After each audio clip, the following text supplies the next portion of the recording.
नरेंद्र मोदी अब बिहारियों के खिलाफ बड़ा षड्यंत्र रच रहे हैं और इस बार हमला सीधा आपके वोट के अधिकार पर है। जी हां, आपने ठीक सुना। मोदी जी के चुनाव आयोग ने गरीब, मजदूर और अपने राज्यों से बाहर काम की तलाश में गए बिहारियों के खिलाफ पूरी बिसात बिछा दी है। कागज दिखाने की जो नई जुगत है, असल में वोटर लिस्ट से लोगों को बाहर करने की कवायद है। पहले समझ लीजिए, वोटर लिस्ट में 3 तरह के रिव्यू होते हैं: रूटीन रिव्यू, समरी रिव्यू और स्पेशल इंटेंसिव रिव्यू।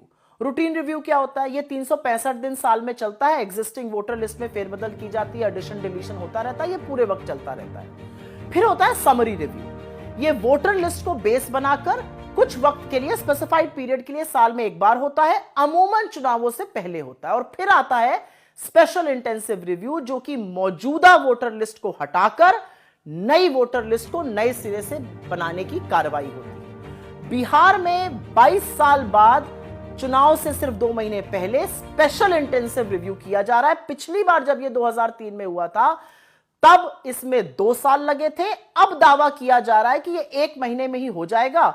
अब यह कैसे संभव है, इसका जवाब चुनाव आयोग या मोदी जी दे सकते हैं। तो स्पेशल इंटेंसिव रिव्यू में होगा क्या, यह भी समझना जरूरी है। अगर आपका 2003 की वोटर लिस्ट में नाम था, तो वो नई लिस्ट में स्थापित हो जाएगा, इसमें कोई इशू नहीं है। लेकिन अगर 1987 से पहले आपका जन्म हुआ था, तो आपको अपने जन्म और जन्म स्थान का सर्टिफिकेट लगाना होगा। लेकिन अगर आपका जन्म 87 से 2004 के बीच में हुआ, तो आपको अपने माता या पिता में से एक का जन्म और जन्म स्थान का प्रमाण पत्र लगाना होगा। 2004 के बाद अगर आपका जन्म हुआ है, तो आपको अपने दोनों माता पिता का जन्म और जन्म स्थान का प्रमाण पत्र लगाना होगा। अब सवाल ये, इसमें कौन सी बड़ी बात है? तो पहले समझिए, प्रमाण पत्र मान्य कौन से हैं। बर्थ सर्टिफिकेट मतलब जन्म प्रमाण पत्र, जाति प्रमाण पत्र और स्कूल छोड़ने का प्रमाण पत्र, जो स्कूल लीविंग सर्टिफिकेट कहा जाता है। कौन से प्रमाण पत्र आपके मां बाप के लिए मान्य नहीं है? आधार और वोटर आईडी कार्ड। अब इसी से बहुत सारे ज्वलंत सवाल खड़े होते हैं। 3 महीने पहले ही बिहार में समरी रिव्यू हुआ था, तो उस समय स्पेशल इंटेंसिव रिव्यू की बात क्यों नहीं की गई?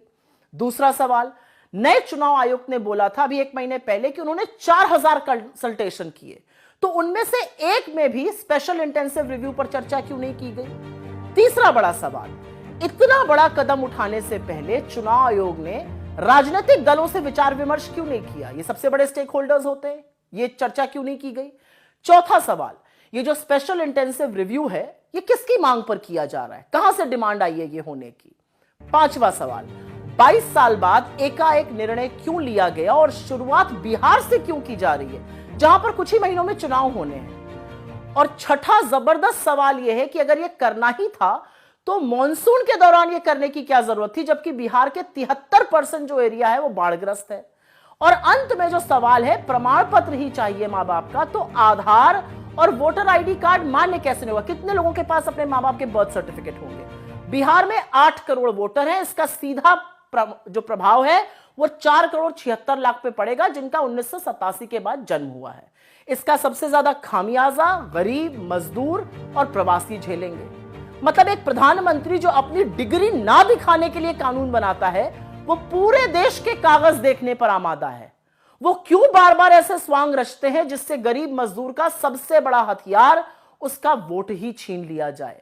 और जो बात बहुत सारे लोग कह रहे हैं कि ये एनआरसी का नवीनीकरण करके, नाम बदलकर जो काम चुनाव आयोग के द्वारा कराया जा रहा है, ये किस हद तक सही है, इसका जवाब सिर्फ और सिर्फ मोदी सरकार दे सकती है।